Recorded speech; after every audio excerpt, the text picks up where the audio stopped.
তোমরা তো আগের ভিডিও হয়তো দেখেছো, আমরা চলে এসেছিলাম পাত্রাতু ভ্যালি। আর পিউ তো এসেই আগে বোটের কাছে এসে ঘুরঘুর করছে।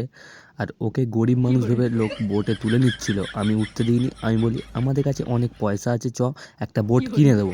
তাই ওকে একটা বোট কিনে দিলাম। সেই বোটটার কাছে বসে থেকে থেকে হলো না, আবার স্পিড বোটের কাছে চলে গেল যে আমাকে স্পিড বোটে তুলতে হবে। আমরা টিকিট কেটে ভেতর দিকে ঢুকেছিলাম না, তারপরেই বোটটা দিল ছেড়ে। আমি বলছি একটুখানি দাঁড়িয়ে যা, আবার বোটটা আসবে। ও একটুখানি দাঁড়াবার পরে বোটটা আসলো। তারপরে ও লাইফ জ্যাকেট পরে নিল, কেননা ও তো সাঁতার জানে না। আমরা তাড়াতাড়ি করে ঝটাপট করে ওকে ওর গোলাটা ধরে নিয়ে চলে যাচ্ছি স্পিড বোটের ওপরে। ও তো জীবনের প্রথমবার উঠছে, তাই খুব একটু ভয় ভয়ও পাচ্ছে। আমি বলি কাকুটাকে বলছিলাম যে কাকু ওকে মিডিলে নিয়ে গিয়ে ফেলে দেবে। আর আমি সামনে বসে আছি, আমি কাকুকে যেরম বলছি কাকু সেইরম চালাচ্ছে।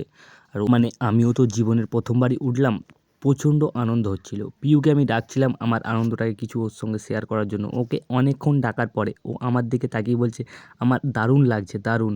আর দেখতে দেখতে এতটাই কম টাইম ওইটার মধ্যে যে দেখতে দেখতে ফাইনালি আমাদের 8 মিনিটের টাইম শেষ।